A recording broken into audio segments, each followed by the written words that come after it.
Okay, here we are. We are going to finish up Unit 2 in Fundamentals of Therapeutic Massage. And this is the chapter that has a lot, or the unit that has a lot of thinking. There's research, there's critical thinking, there's decision making related to indications and contraindications. This last chapter in here is pretty concrete. It's about doing stuff that promotes safety. And so uh, in our world right now, as we are understanding the importance of sanitation and how it relates to massage therapy, this is an important chapter to understand what content is in there. So it becomes a resource as well as details. There's details in here that you have to learn in order to practice safely and keep yourself safe. So let's take a look. And we're going to go to our electronic version. Remember that you have, for HEC students, you have both the paper version of the textbook, which is, I don't think you can replace, and you have the this electronic version with the read to feature and things, features that a electronic or a paper book can't do for you. So use both, use both. So as we look at the table of contents here, you can see that we are going to talk about ourselves. Then we're going to talk about what we are trying to control with sanitation and the conditions that we are trying to control. And then in addition to kind of disease pathogens, there are other factors related to safety in the work environment. So we will also take a look at that as we go through the chapter. Okay, so you should be getting better at this. You should be understanding now a little bit about how the textbooks work, the interaction and interface between essential science and fundamentals, and how to work back and forth with those two textbooks. And as a teacher too, these textbooks are just as much a teacher for you as I am. So here are your key terms. And then here is the overview of this chapter. Always do your proficiency exercises. This one is asking you to explore some websites that will be ongoing resources for you.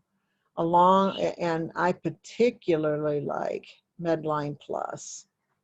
So do really become familiar with all the features of that, and also PubMed if you're looking specifically for research. Okay, so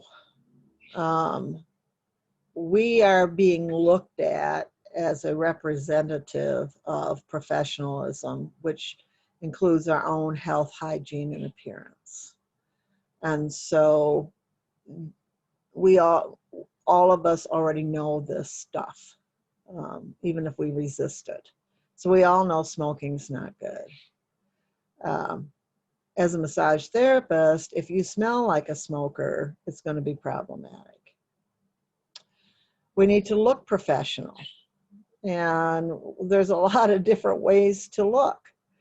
And but we still have a way of professional dress.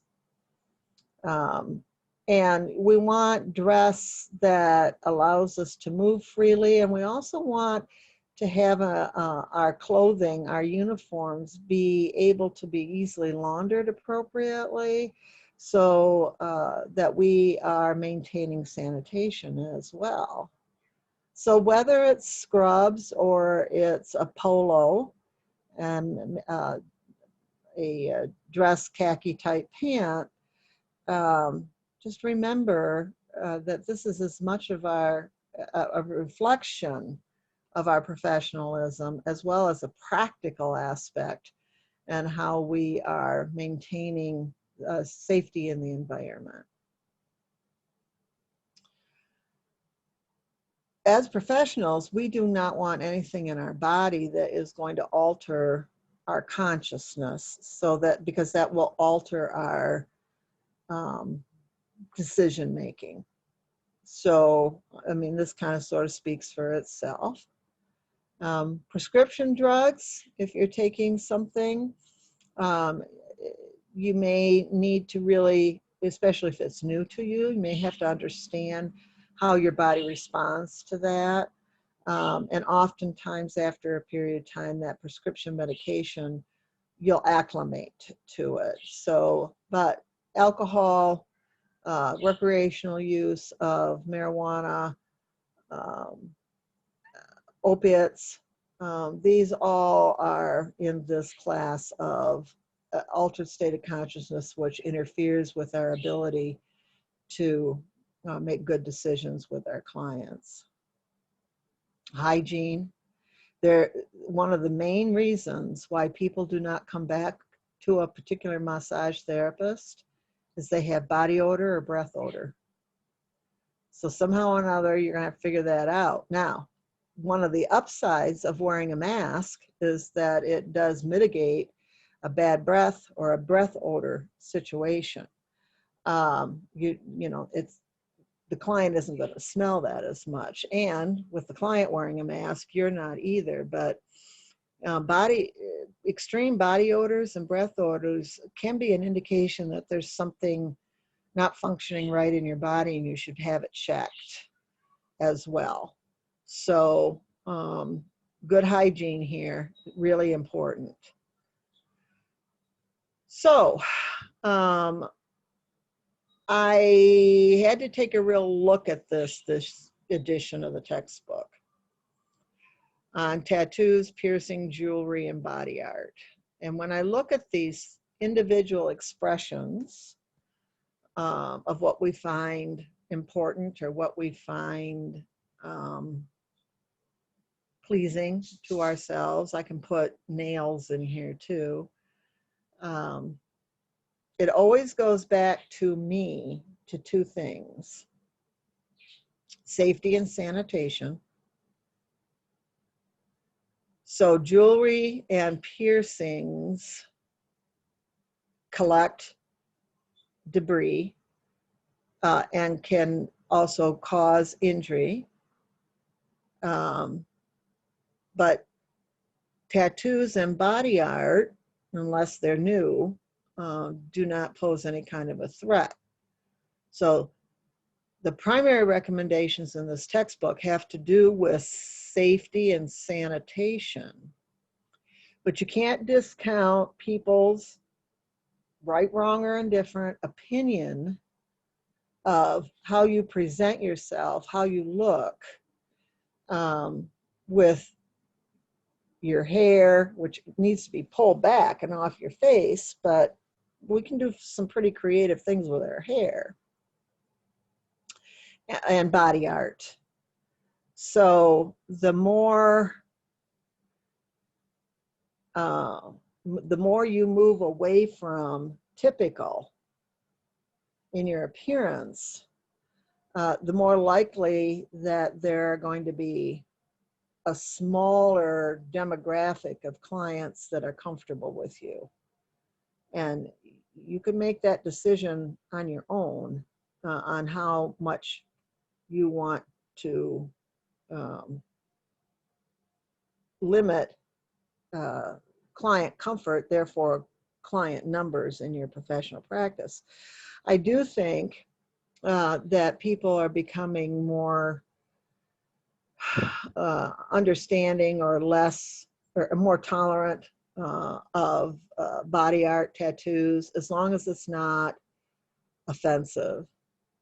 So a tattoo of a butterfly is going to be more accepted by other people than a tattoo of skull and bones or something.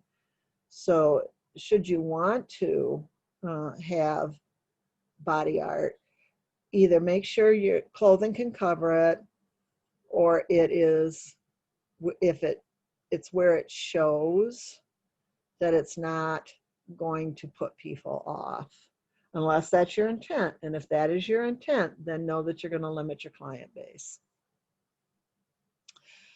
Okay, so, and you can't have long nails and you can't wear nail polish. It's a sanitation issue. It just is what it is. And you have to take care of your hands and the hand washing and making sure that there's no breaches of the skin like hangnails or something. So that's one of our major tools, that in our forearms. And so we have to take good care of those. Okay, sanitation. So this is a nuts and bolts section. And you just have to absorb it and do it. That's the way it is. You want something black and white? Here it is. So you need to understand the pathogens, and then you need to know how to prevent the spread, and then you have to have a plan. So here's an infection control plan, and you have to be able to determine what degree of sanitation you're going to use. So critical items penetrate soft tissue. We don't have very many critical items. However, various instruments like scraping tools have the potential to break the skin. So they would have to be managed as a critical item. And then we have semi-critical items, and this is where we really spend most of our time in sanitation and disinfection. And then we have things that, again, are less critical. So, and these often can be managed with soap and water and general cleaning. So we go into our surface management. This box is really important. Clean, sanitize, and disinfect. They're not the same thing. Make sure you know the difference. This gives you the types of disinfectants that are Environmental Protection, EPA agency approved. This has become a very big deal in the age of coronavirus. Out at links, and in the electronic version you can click that and it'll take you out to the site.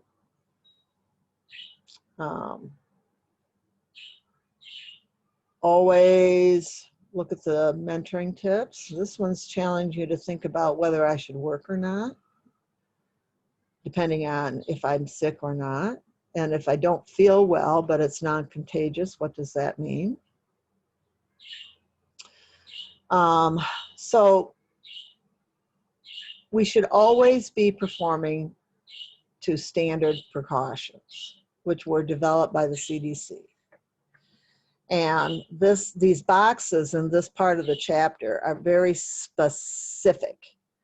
So I'm not going to read these to you. You can read them yourself, or you can click on the read to feature. But there's not a lot of leeway here on what you do and don't do. So here we go. And also the idea of utilizing, when do we use what?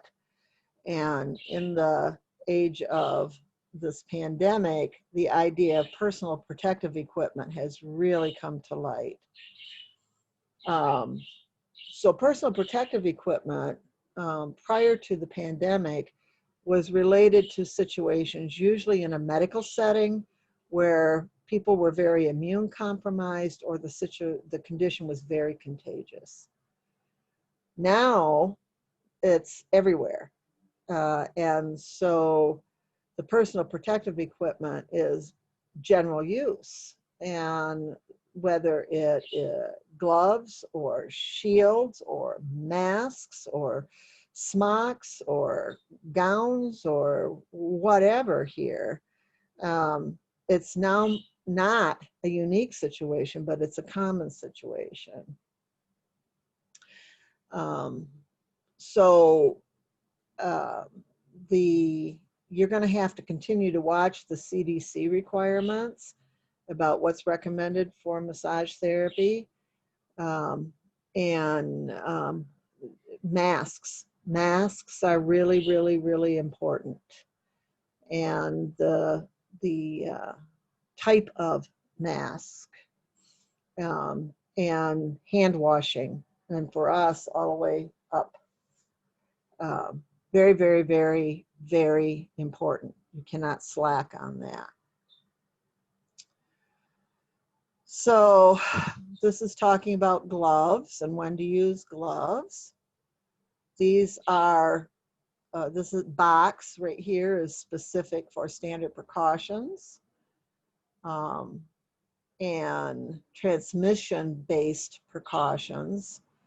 And so this is, again, an area that has come to light during the pandemic, was the coronavirus, COVID-19 contact. That's what was originally thought, but then understood that it was contact and droplet. And then now an understanding that there is some airborne transmission of that. And so step by step, things you just have to know.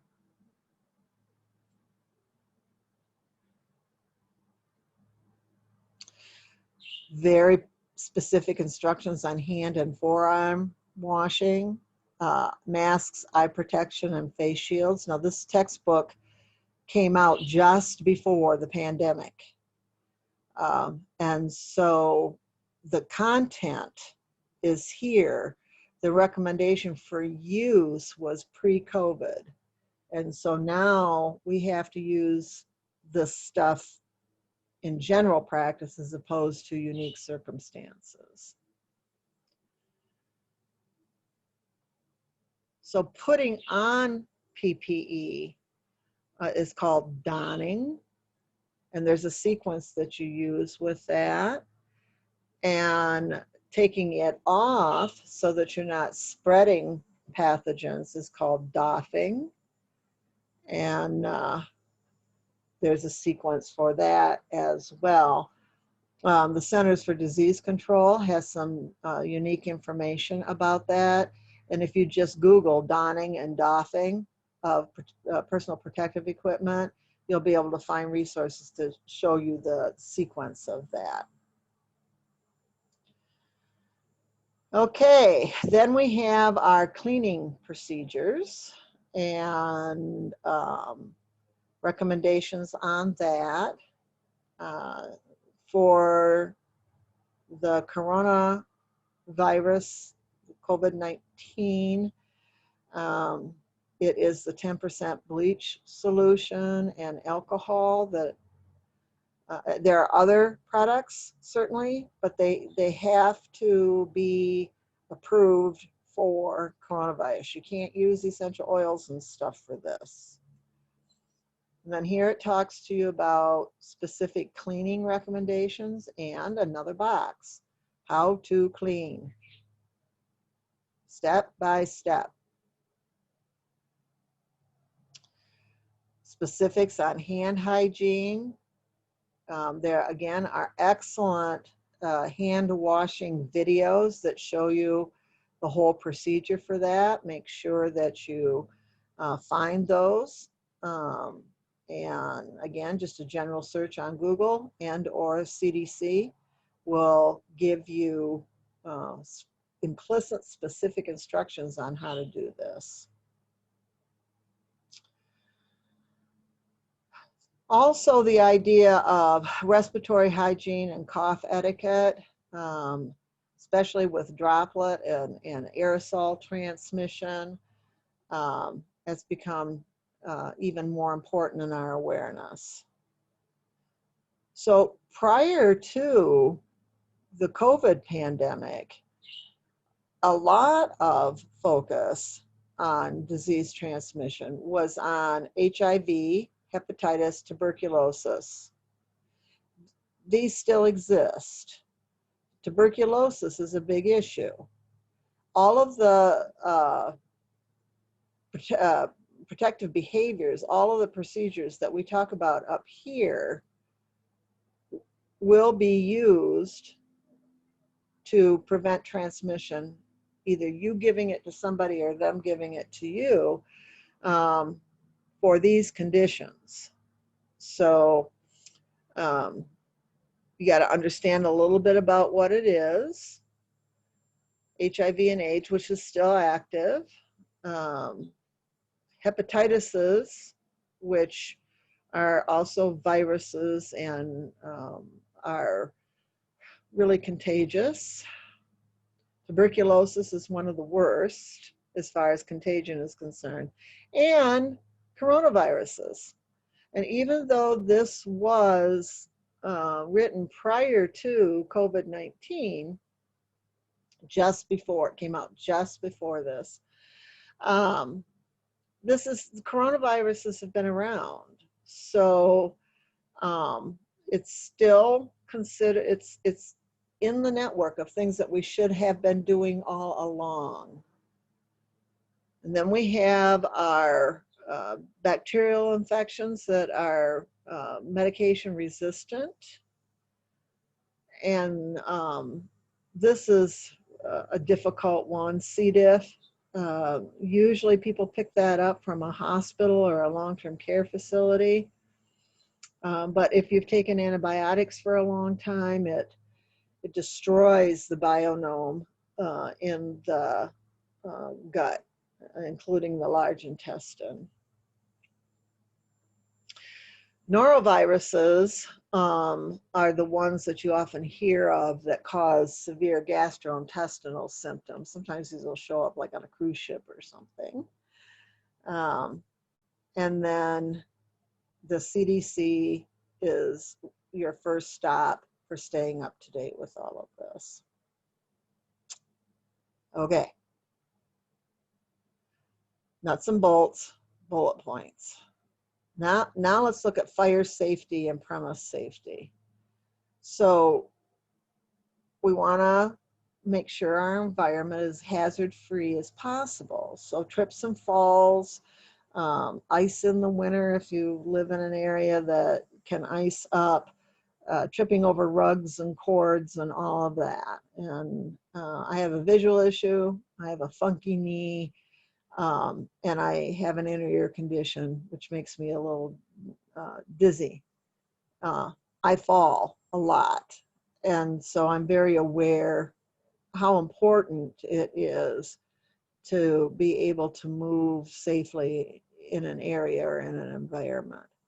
So OSHA, and you can go outside of the textbook and look at this governmental agency, Occupational Safety and Health Administration.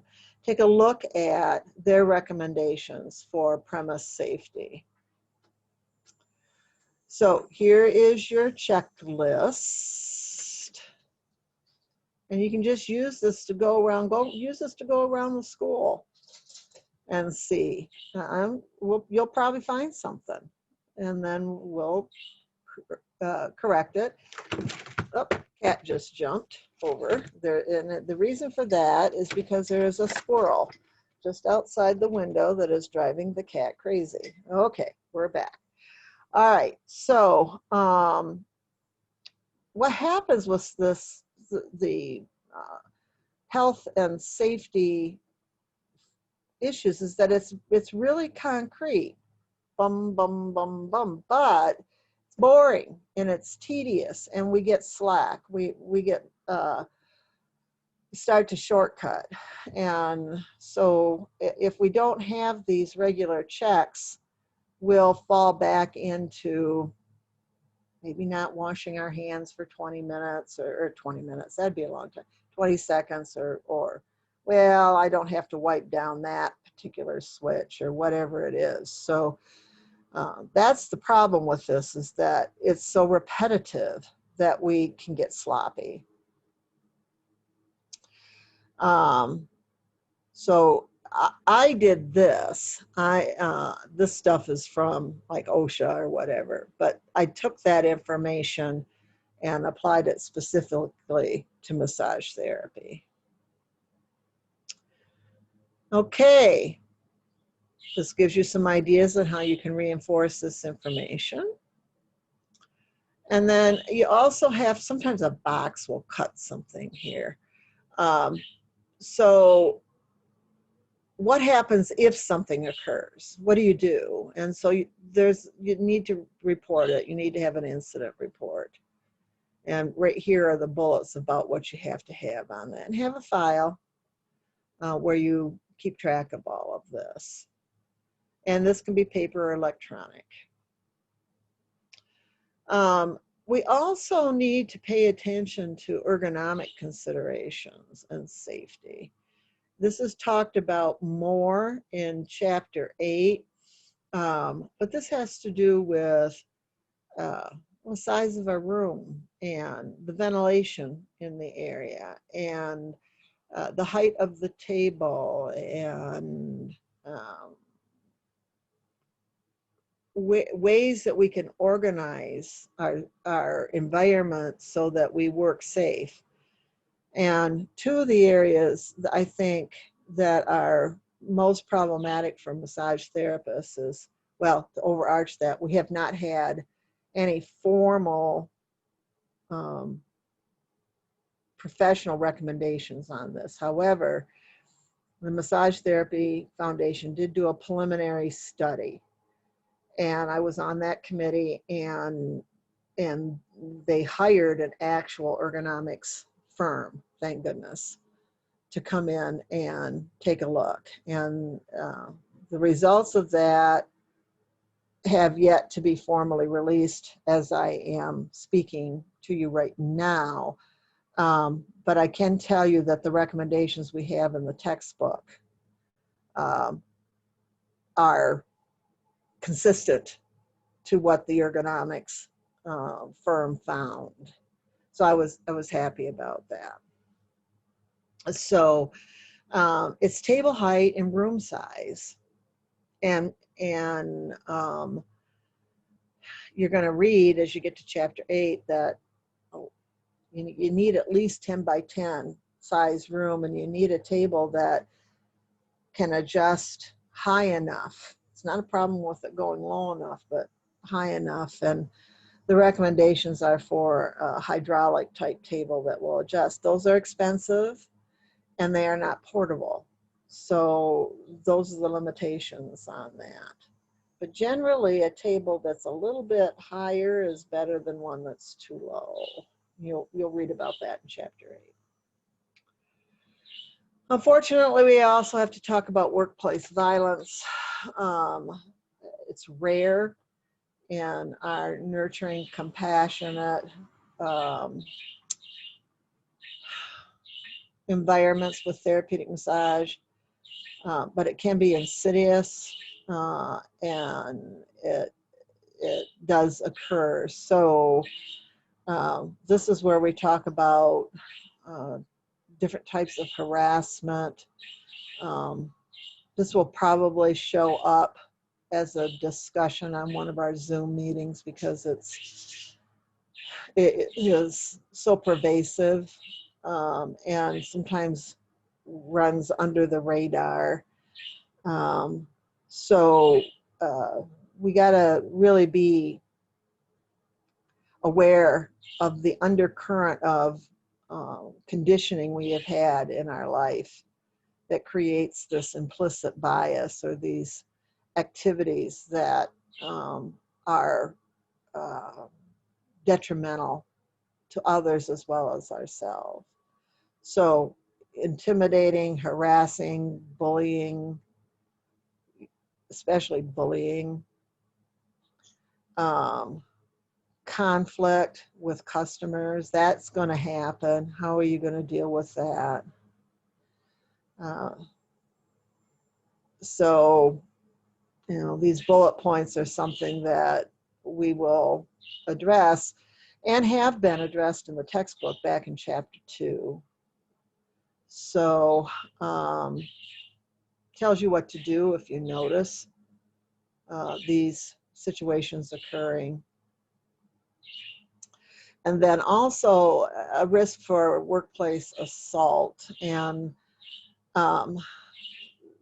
if you work in an environment where there are other massage therapists around or other professionals around, and there's desk reception, and you've got at least somebody else in the facility. When you work alone, like I have for most of my career, it gets harder. So I know a lot of people might be considering going mobile, or that, which is going into people's homes, which I have done for years and years and years and years, or have people come to their home, which I have also done, or working in an office by yourself. So then we have to slow down and go, okay, what am I going to do about that? So there are recommendations in this chapter. So a little extra about bullying, because it really is way too common. And it can be very sneaky. And you need to really stop that. Do not participate in that. There are people that try to create kind of a unit around them. In school, we would call it a clique. And in the clique, there was usually a leader. And the leader would try to keep the clique together by ostracizing or picking out some other group or some other person to unify a feeling around. And that can happen in any kind of a team environment. And you can take the wind out of a bully's sails by not buying into that. Don't listen to gossip. If you've got a problem, you're in a work environment, an employee environment. If you've got a problem, don't talk to other people about it. Go right to your manager, to your owner. Don't sit around the break room table and chat about this stuff.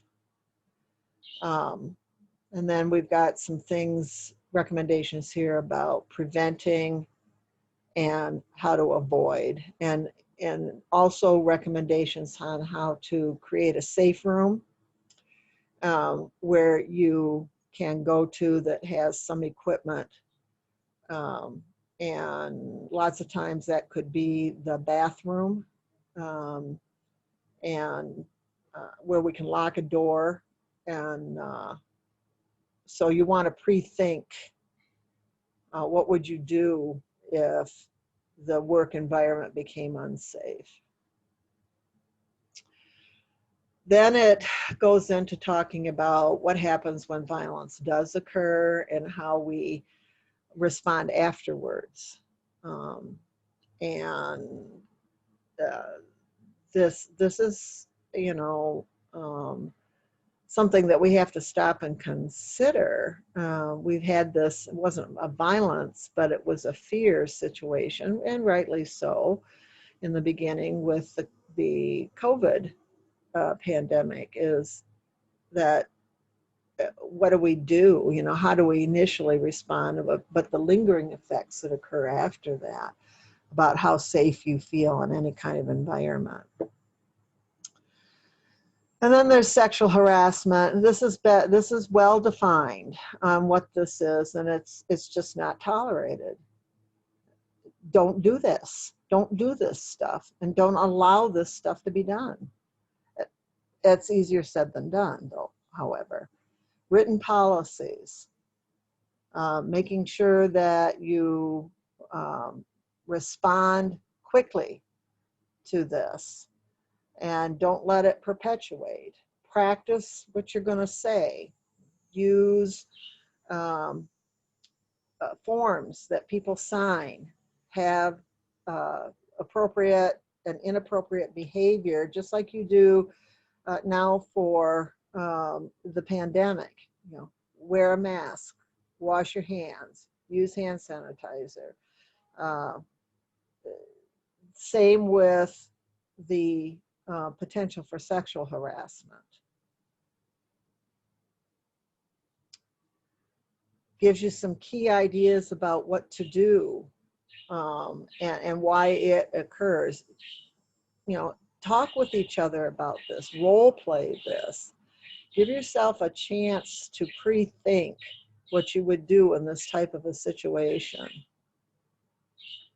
Now, this is a recommendation about how to protect yourself with some written or information or poster information or on your website. And this goes right along with your documentation. And what this involves is clear communication on permissions to work in certain areas or disclosure in areas where you will not work before you ever touch anybody. So this visual here is very clear on areas that under no circumstances will there be any kind of physical contact. Now, there will be people that will say, well, what if there has been some breast surgery and I'm working in the chest area on scars or something? That can occur only with special permission and under documented circumstances. This is in general. In general, this is not the exception to the rule. This is the rule.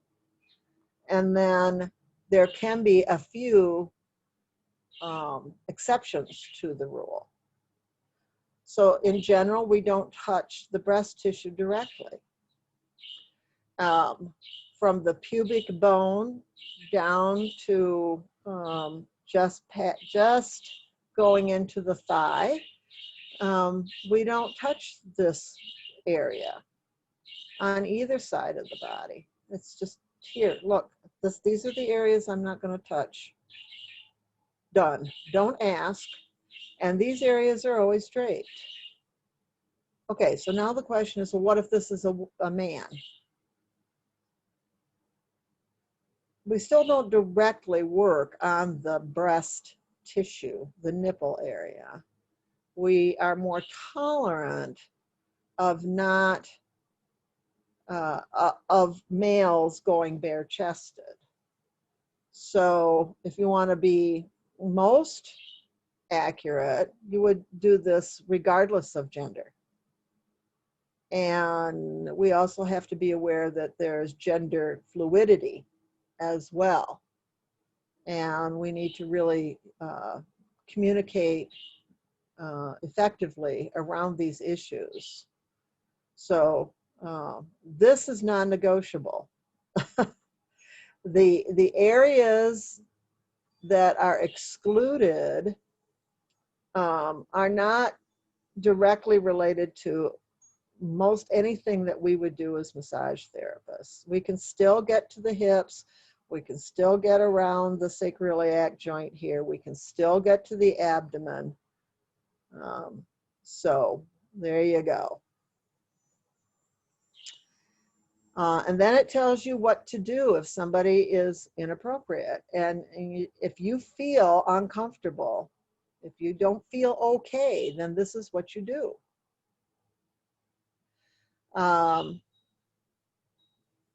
And if a person is has been specific, or you feel that they have sexualized or solicited, that is a crime. And I suggest you pre-visit your local police department and chat with them so that they understand that. And it's not just massage therapists that have people request inappropriate behavior, but we still do have that unfortunate connection of the massage parlor as a front for prostitution and human trafficking. So, you know, be prepared and don't hesitate.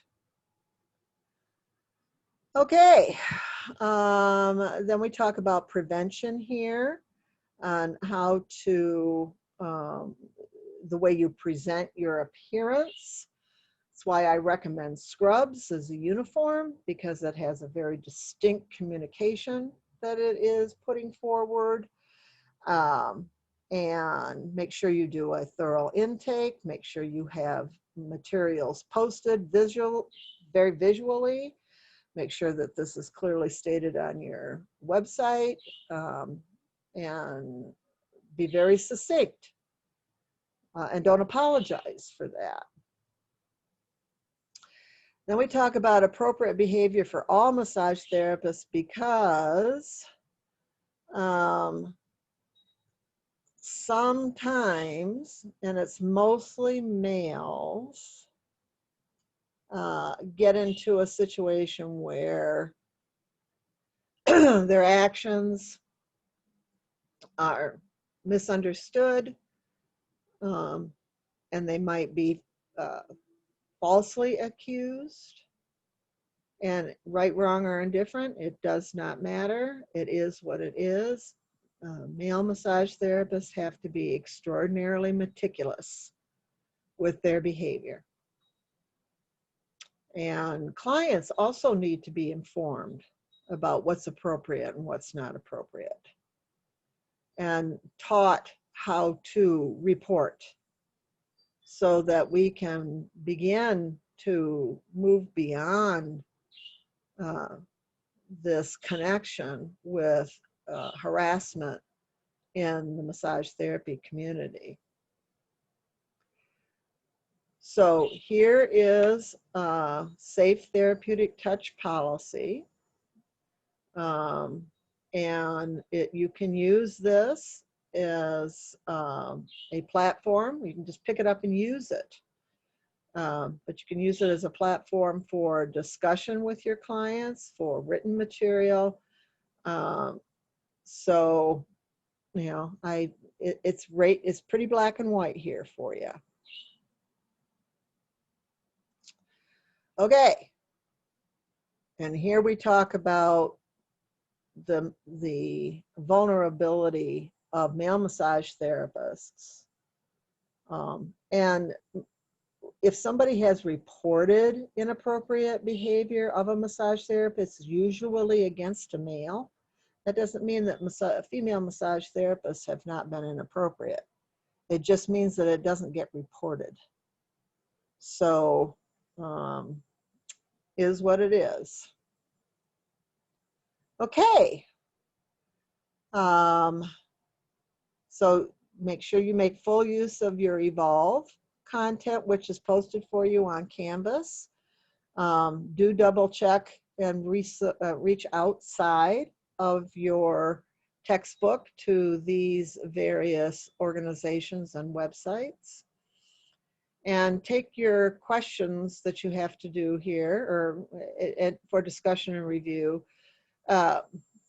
Really, again, I know now we're in chapter 7 here, and this, you can, just like with sanitation, we can get sloppy, so don't do that. Knuckle down, make sure you know what all of the words mean and how you're going to think yourself through that. And sometimes during our Zoom meetings, we will use these questions as a way of reviewing and discussing the chapter. or sometimes I will use the questions you write. So a very black and white, no nonsense chapter here that you don't really get to argue with very much. It kind of is what it is. So there we go.